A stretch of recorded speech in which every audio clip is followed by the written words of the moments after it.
जी दिनेश जी, कोई आखिरी पॉइंट आप जोड़ना चाहेंगे जाने से पहले? कोई ऐड करना चाहेंगे आखिरी पॉइंट आप इस विषय पर? मैं हूं सर, 10 मिनट हूं अभी।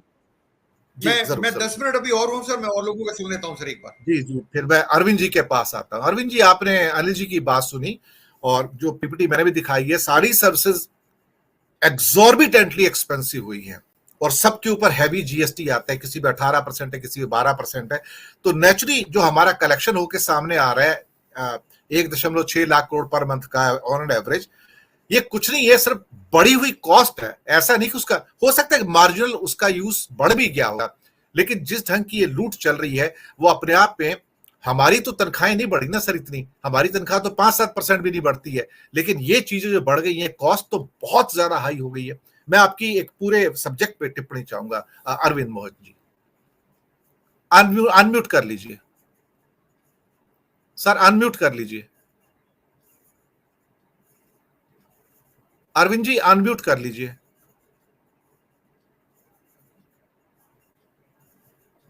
जी अनिल जी ने बहुत इंटरेस्टिंग इश्यूज उठाए हैं, या मैं 2-3 चीजें उसमें रखना चाहूंगा। पहला तो आपने जीएसटी की बात उठाई, उसकी बात हम बाद में करेंगे। सबसे पहली चीज हमें समझनी होगी कि आज हमारी जो अर्थव्यवस्था है ये मूल रूप से सर्विस सेक्टर ड्रिवन इकोनॉमी है, और सर्विस सेक्टर का एक बहुत बड़ा हिस्सा लॉजिस्टिक्स है। जैसे अभी हम बात कर रहे थे, चाहे वो एयरलाइंस हो, रेलवेज हो, ओला उबर हो, जितना भी आपका मूवमेंट है वो कहीं ना कहीं सर्विस सेक्टर के साथ पूरी तरीके से जुड़ा हुआ है। या मूवमेंट अगर होना है तो होटल इंडस्ट्री इत्यादि भी एक तरीके से उसी का हिस्सा बनता है। ये दूसरा महत्वपूर्ण इशू है। तीसरी चीज, जो ट्रांसपोर्ट इंडस्ट्री को, किसी भी तरीके का ट्रांसपोर्ट हो, ड्राइव करती है वो पेट्रोलियम की कीमतें। यहीं से सबसे पहले शुरू करते हैं। पेट्रोलियम की कीमतें पिछले कुछ समय में, जिस पीरियड की हम खासतौर बात कर रहे हैं, अगर पिछले 6-8 महीने की हम बात करें, पेट्रोलियम की कीमतें अंतर्राष्ट्रीय बाजार में गिरती हुई दिखाई पड़ी, लेकिन ये तमाम कीमतें हमें बढ़ती हुई दिखाई पड़ी। अगर सर्विस सेक्टर, सर्विस इंडस्ट्री महंगी हो जाती है तो आपके आधे से ज्यादा जहां से हमारा जीडीपी आता है वो पूरा का पूरा सेगमेंट महंगा हो जाता है। अभी अनिल जी ने एक बड़ी इंटरेस्टिंग बात की कि प्रधानमंत्री ने कभी बात कही थी कि जो चप्पल पहनने वाला व्यक्ति, मैं चाहता हूं कि वाइजहाज से चले। आज हमारी अर्थव्यवस्था मूल रूप से कहीं ना कहीं मिडिल क्लास ड्रिवन इकोनॉमी है। इस देश की ग्रोथ, इस देश का भविष्य कहीं ना कहीं मिडिल क्लास पर चलता है। और जिस तरीके की प्राइसिंग में चेंजेस हम देख रहे हैं, और अभी बात आई सर्ज प्राइसिंग की, हकीकत यह है कि ये डायनेमिक प्राइसिंग अगर होती तो शायद उतनी बड़ी समस्या नहीं थी। डायनेमिक प्राइसिंग का एक हिस्सा है जिसको हम सर्ज प्राइसिंग कहते हैं। और जिस तरीके से हमने अपनी इंडस्ट्री को, खासतौर पे एयरलाइंस, ओला उबर, होटल इंडस्ट्री, इनको हमने जिस तरीके से अलाउ किया है कि ये जब चाहें कीमतें बढ़ा सकते हैं, ये एक बहुत बड़ी समस्या बन रही है। अगर हम हाल में एविएशन मिनिस्टर के बयान की भी बात करें तो एविएशन मिनिस्टर अगर कहते हैं कि ज्यादा नहीं बढ़ा सकते, अनफॉर्चुनेटली हमने कोई पैमाने नहीं तय किया कि ज्यादा हम कह किसको रहे। हमने पास में भी देखा है, और आईएमएफ से लेकर के समय समय पर अंतर्राष्ट्रीय बाजारों से लेकर के डोमेस्टिक बाजारों के लिए हमने सीमाएं बनाई। हम एक बैंड का सिस्टम ऑपरेट करते हैं। अनफॉर्चुनेटली हम कोई बैंड का सिस्टम नहीं कर रहे हैं। हम अंतर्राष्ट्रीय बाजारों में, अगर आप आईएमएफ की बात करें तो गोल्ड स्टैंडर्ड जब खत्म हुआ दुनिया के बाजारों में, गोल्ड स्टैंडर्ड के बाद हम फ्लोटिंग करेंसी की तरफ बढ़ना शुरू कर रहे थे। उस समय ये तय हुआ कि स्थिरता चाहिए देश के, सारी दुनिया की अर्थव्यवस्थाओं को, और हमने एक बैंड क्रिएट कर दिया कि आपकी जो भी कीमत है अंतर्राष्ट्रीय बाजार में, अगर रुपए की कीमत सपोज उस समय 18 रुपए थी, तो उसमें 5-10% का वेरिएशन हो सकता है, इसके बियॉन्ड आप परिवर्तन नहीं कर सकते। सर्च प्राइसिंग बहुत इंटरेस्टिंग फिनोमेना है। यहाँ हमें समझना होगा, एयरलाइंस को अगर एग्जाम्पल लेकर के चलें तो एयरलाइंस की सीटें सीमित हैं। आप छोटे से पीरियड में उसको जरूरत ज्यादा बढ़ा नहीं सकते। आप हो सकता है 2-4 एयरक्राफ्ट और चलाना शुरू कर दें, कुछ फ्लाइट ज्यादा बढ़ा दें, लेकिन वो 10-15% ज्यादा आप नहीं बढ़ा सकते। तो आपकी सप्लाई नहीं बढ़ने वाली। डिमांड अगर बढ़ गई है तो क्या हम ये इंडस्ट्री को अलाउ कर सकते हैं कि वो फ्लीसिंग शुरू कर दे? यहाँ पर वो फ्लीसिंग जैसी सिचुएशन आ रही है।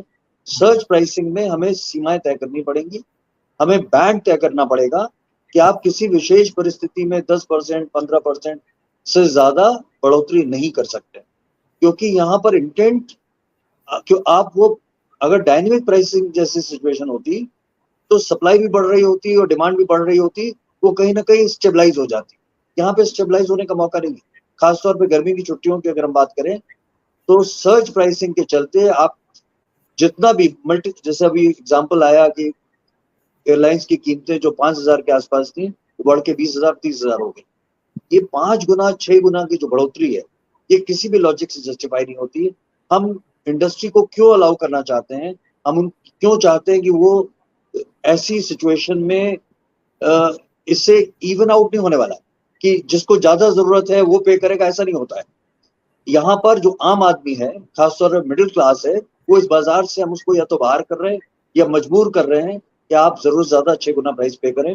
मुझे लगता है समय आ गया है कि अब सरकार को ये निर्णय लेना पड़ेगा कि जब आप सर्ज प्राइसिंग को निर्धारित करेंगे तो कितना परसेंट का इंक्रीज हो सकता है, 15%, 20%। 20% मुझे लगता है कि दुनिया के ज्यादातर देशों में जहां पर एप्रोप्रिएट कंसर्न है, जहां मेरिट गुड मान करके चलते हैं इस तरीके की कमोडिटीज को, मेरिट गुड, और ये निश्चित तौर पर हिंदुस्तान के केस में मेरिट गुड्स हैं, और मेरिट गुड में आपको कीमत की सीमा निर्धारित करनी होगी। और मुझे नहीं लगता कि 15-20% ज्यादा का बैंड होना चाहिए। इंडस्ट्री को इसमें कोई नुकसान नहीं होने वाला है, उनकी किसी भी तरीके की कीमत नहीं बढ़ी है। जैसा आपने कहा, ना तो सैलरी बढ़ी है, ना पेट्रोलियम की कीमतें बढ़ी है, वास्तव में घटी गई है।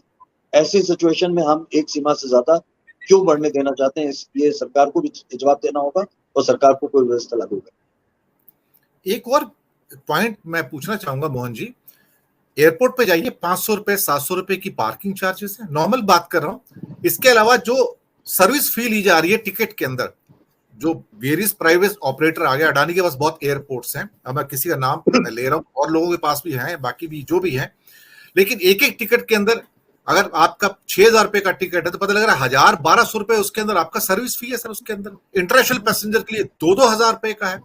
ये सर्विस फी भी एक लूट का एक नया तंत्र बन गया कि यहां पर भी कोई एब्सोल्युटली देखा जाए तो कोई भी यहां पे कैप नहीं है, कोई जो आप बैंड करे वो भी नहीं है, जो मन करता है बढ़ा लीजिए। मोहन जी, इसका भी देखिए कोई लॉजिक नहीं है। जो आप सर्विसेज एयरपोर्ट्स पर दे रहे हैं, क्या उसकी कीमतें इतनी ज्यादा हैं? हम हमेशा से प्रॉफिट प्लस का सिस्टम लेकर के चल रहे थे। ये जितने भी एयरपोर्ट्स हैं सरकार ने आमतौर पर बनाए या सरकार ने बनवाए, और उसका अगर आशय ये है कि आम आदमी इस व्यवस्था से जुड़ सके। हम आज कोशिश कर रहे हैं कि छोटे छोटे जिले, हर संभव जिले को हम कनेक्ट करके या लोकेशंस को कनेक्ट करके आम आदमी को कनेक्ट करना चाहते हैं। ऐसी सिचुएशन में ये इस तरीके की फिनोमिनल हाई प्राइसेस का कोई लॉजिक बिल्कुल भी समझ में नहीं आता है। चाहे वो पार्किंग को 500 रुपए की, आप किसी भी जगह जाते हैं, किसी भी मॉल में जाते हैं, किसी भी कॉमर्शियल एंटरप्राइज में जाते हैं, किसी भी 5 स्टार होटल में जाते हैं, 5 स्टार होटल में तो आपका फ्री है, लेकिन मॉल इत्यादि में भी कहीं पर भी 40-50 रुपए से ज्यादा की प्राइसिंग आपको आमतौर पर पार्किंग इत्यादि की नहीं मिल रही। तो क्या लॉजिक है? या तो सरकार ये लॉजिक एक्सप्लेन करे कि क्या कारण है कि हमें इतनी ज्यादा कॉस्ट की जरूरत पड़ रही है।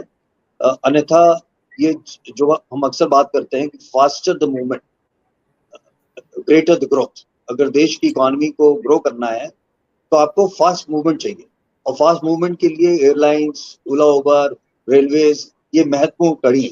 तो हमें कहीं ना कहीं इंश्योर करना पड़ेगा कि वो आम आदमी का जो फास्ट मूवमेंट है, क्योंकि हम ये नहीं चाहते हैं कि सिर्फ जो इस देश के कुछ बड़े लोग हैं, सो कॉल्ड रिच सेगमेंट्स हैं, सिर्फ वो ग्रो करें।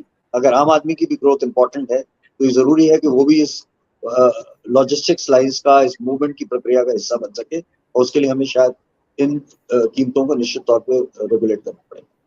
जी बहुत सुंदर